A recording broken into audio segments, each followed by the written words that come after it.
Indianapolis Colts, led by Indiana Daniel Jones. No. Or, I'm sorry, Daniel Indiana Jones. I Josh, predicted this Colts team to be the worst Josh, team in the AFC. I think you're missing the point. I try to tell you, Daniel Jones was not as bad as you made him out to be. Now, do I think that Daniel Jones is going to go 7 for 7 and score on every single drive and become the first quarterback in NFL history all of a sudden to score on every single possession of a football game again? No, I do not. Did I think the Colts were going to beat the Dolphins? No, I didn't. Did I think it was going to be that badly? No. But my God, we could have had the surprise of the year in the AFC. Maybe it's not the Raiders. Maybe it's not the Patriots. Maybe it's the Colts. Or maybe it's the Jags. Both of those AFC South teams looked really good to me. A lot better than Houston looked, I'll say that. Yeah. Houston did not look good starting their season on the road against the Rams. The Rams defense terrorized CJ Stroud all game Once long. again, on his back all game. And again, we all said the Texans were going to win the division by default because they have the best quarterback. Well, do they? I mean, if Trevor Lawrence and Daniel Jones play the way they played on Sunday and CJ Stroud plays the way he played, the Texans are not winning that division. I cannot wait for Monday Night Football. Buccaneers at Texans. Spoiler alert, I have this game really high in my top 5 games to watch list. I think this is going to be a fascinating game. I don't understand. And again, I know, Josh, you're not big into gambling. I don't understand why the Texans are 2.5-point favorites. To me, that should be flipped. I know it's in Houston, but I like Tampa. So, give credit to the Buccaneers, by the way, because during our prediction show, I said the Buccaneers would take a bit of a step back, and I predicted Atlanta to win that division. And Baker Mayfield said, you can take that opinion and shove it. Well, Baker did regress for about a quarter. He started 0 for 5, and Michael Penix got that quick 50-yard touchdown to Bijan Robinson, and it was like, uh-oh, Tampa. And then all of a sudden, the Bucs just find another great rookie wide receiver in Emeka Egbuka out of Ohio State. And, he already works. He has a chance to win Rookie of the Year. I'll say that right now. If you guys want to go ahead and put in your bets for Rookie of the Year, I think Emeka Egbuka might be a great pick because that guy is a stud, and he was the difference in the game, and that's why the Bucs won outside of, again, Young Wei Koo missing another field goal because every day in the NFL, we have football games where men go to war for 60 minutes a game, and then it comes down to a soccer player checking the wind and kicking a ball for the uprights to determine the result of football games. Wait. You're saying that when you go to kick a field goal or extra point, the objective is to kick the football between the two giant yellow goalposts? I know in Cleveland they don't understand how that works, and why that kicker and why the kicker and wide receiver coach, for the record, hasn't been fired yet is beyond me. But Andre whatever. Schmidt, I'm sorry, but he deserves to be kicked straight into Lake Erie. And I feel like if I did it, I would be more accurate than him. So here's my thing. Everybody says the Browns outplayed the Bengals, which they did. Everybody says, oh my God, the Bengals didn't look that good, which they didn't. But guess what, ladies and gentlemen? The Bengals offense only scored 17 points. Last year, they scored 38 points 5 times. They lost all 5 games. In week 1, they scored 17 points, and they won the game. Yes, I know. The Bengals were held to 7 net yards in the second half. And they won the game. And Myles Garrett, who I have criticized a ton on this show, yes, I thought played the best game he's ever played in a Browns uniform. Yeah, the Bengals were minus 18 in the fourth quarter, and yet they still won. Jamar Chase and T. Higgins only had a combined 5 receptions, and yet they still won. Again, I don't know why everybody's taking it as a negative for Cincinnati. I think that's a huge positive.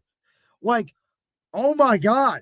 And now all of a sudden, we'll see how Jacksonville looks. I think that's a very interesting game in week 2. Could the Bengals do what I said they were going to do at the start of the year and start 2-0? And what if, by the grace of God, Joe Flacco comes back to Baltimore and upsets the Ravens and the Bengals start 2-0 and the Ravens start 0-2? I don't see that happening. This is the Ravens' home opener. Hey, wait, hold on. I'm not saying it's going to happen, but let me just paint the scenario, Josh. Do you remember what happened last year to the Ravens? They lost a heartbreaker. Week 1 at Kansas City. Isaiah Likely's toe was on the line. What happened in week 2 to the Ravens? They played their home opener and lost, I think, to the Raiders. You are correct. So why couldn't they play their home opener this year in week 2 and lose to a 4-win football team in the Cleveland Browns? It's the same script. Yeah. Remember how I said the Browns were going to win 6 games this year? I was wrong. I tried to tell you. I thought 4 was optimistic with this team. Now, I will say this. I'm still a firm believer. If Shedeur Sanders starts that game, I think the Browns win. If Dylan Gabriel starts that game, I think the Browns win. And you know what? I'm sorry. I usually don't do this on this show, but I am taking a complete shot at 92.3 The Fan and ESPN Cleveland, the local radio stations here in Cleveland, Ohio. On Monday, all the talking heads, thank God I don't work for those radio stations or I'd be fired in 5 minutes because everybody would hate me because all you guys talked about for hours was, oh my God, the kicker. How about talking about how Joe Flacco threw the ball 45 times? The ball bounced off Jerry Jeudy's hands. The ball was bouncing off Cedric Tillman's hands.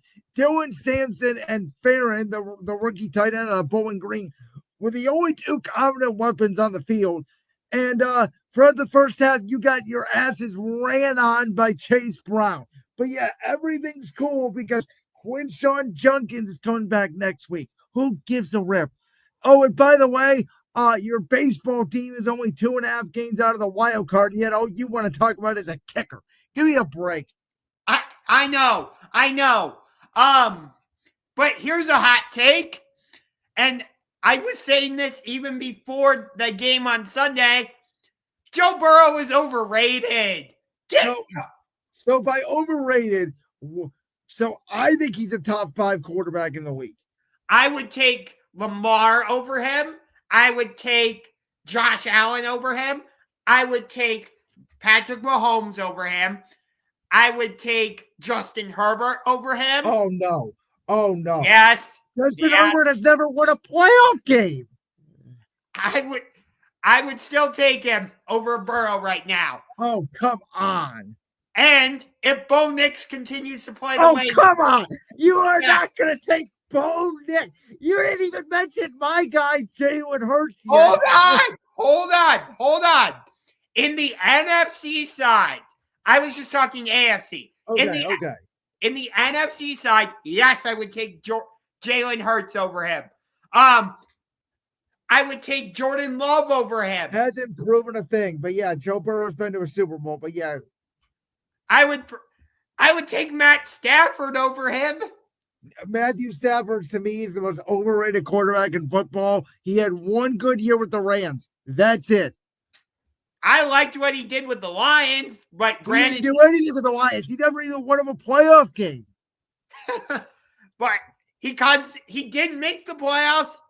So Joe Burrow, with the worst offensive line in the Super Bowl era, got them to the Super Bowl. Then last year, he goes 9-8 on a team that had literally the worst defense in pro football modern history, and you say he's overrated. You know a big reason why he did that? Guess who he has? Jamar Chase and T. Higgins. Is that his fault? Of course he has those guys. It helps to have good receivers. Ask Jalen Hurts. Do you think Jalen Hurts is overrated? He has A.J. Brown, Devontae Smith, and he doesn't even throw to either one of them. Yeah, that was hilarious on Thursday, by the way. We will talk about that, by the way, when we get to the Super Bowl. I am ready to unleash on what I saw on Thursday night. I need Jalen Hurts to throw the ball to A.J. Brown and Devontae Smith more because I have them both on my fantasy team. Well, Josh, I think your fantasy team's in That's trouble. what I'm saying. Yeah, the one thing that we did not talk about here that I forgot to mention that I wanted to go back and talk about real quick was I think Josh, our hype on Bryce Young and the Panthers should die. Bryce Young's back to the old Bryce Young. I don't know what the hell happened. They looked like the Panthers that started. What did they start 1-8 a year ago? Yeah. And my other big takeaway is are we sure Ben Johnson's actually gonna fix Caleb Williams? Okay, so everybody's saying this again. Maybe I watched a different game. I actually thought Caleb played pretty well last night. All things considered, based off what we saw a year ago, I was very impressed with what I saw. Obviously, the first couple of series. Did he miss throws? Yes. Did he miss DJ Moore in the back of the end zone? Yes. Was he with a wild eye and did the offense melt down? Yes. But I did think you did see signs that, like, he's going to get better in this offense. I think it's going to take time. At the same time, I think people are way overreacting to JJ McCarthy having one great quarter. Because don't. Kevin O'Connell did this last year with Sam Darnold. Okay, but JJ also went 13 for 20 passing. That's it. He only threw the ball 20 times. And he got a run game in the fourth quarter. So what's going to happen when he's down 10 and doesn't have a run game? He has to continue to pass the ball. I cannot wait for this Sunday night game between the Falcons and Vikings. Yeah, I thought about it. I'm like, that's a weird game to put on Sunday night. There's so many better games to put on Sunday night. And then I was like, you know what? I'm excited to see Penix versus JJ in primetime, to watch them both. You know how I am on young quarterbacks. I need to watch them with my own eyes. I understand. I have higher expectations for JJ because he has an offensive coach, because he has all these weapons. It's the same thing for Caleb. I'm just saying, I think JJ had a really good quarter. I want to see him sustain it. I think Caleb showed me good signs. He just needs to maintain it for 4 quarters. So here's my thing. I'm not saying Caleb and Ben Johnson together is a complete failure, but it just seemed like at times throughout that game, from my perspective, they were not on the same page about what they wanted the offense to be. And I agree with that. But again, is some of that just maybe it's Ben Johnson's first game as an NFL head coach? And it's so hard to face Brian Flores and that defense in your first start. Well, for Caleb, it's if we're gonna say that it's fair, then we're giving Caleb Lawrence the Trevor Lawrence treatment. Then if we're gonna say, Matt Eberflus was Caleb Williams and Urban Meyer, that's fine by me. Then let's give Caleb a full year here. The Bears have had 3 different head coaches over the last 2 seasons? The Bears have a new era every single year. And this year, they went out and they got offensive linemen and they drafted more weapons. They have every weapon in the world you can think of. The bigger concern to me for the Bears was, I like Dennis Allen as a defensive coordinator. He's obviously a terrible head coach, but very good defensive coordinator. Yeah, don't ask the Saints about Dennis Allen. They couldn't stop the run in the fourth quarter, Josh. The Vikings were getting 10 yards to carry. Don't you make an adjustment at some point? Yeah.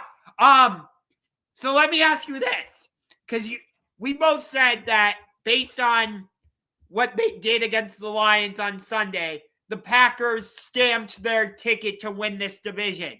Do you think that the Vikings could emerge as that team that pushes them? I mean, they could. If Chicago falls off and Detroit falls off, yeah. But I think it's going to be more learning curve for J.J. McCarthy. With that being said, they could start 2-0, and who knows? I mean, they did win 14 games a year ago. Yeah. I told you, I don't know what to think of the Vikings. I don't think their roster is amazing, but they just find a way to win games. Yeah, and when they get Jordan Addison back, I like that wide receiver room of Adam Thielen, who they trade for from the Panthers, Justin Jefferson. Thank God he had a big game because I needed him to win my fantasy football matchup after what Lamar did. Funny story about this. So in my work league, right, I'm down 120-35 going into Sunday Night Football. The person I was playing was done. I still had Lamar, or excuse me, not Lamar. I still had Derrick Henry, James Cook, the Ravens' new kicker, Loop, and Caleb. And I came back and won. Ah. So thank you, Derrick Henry, very much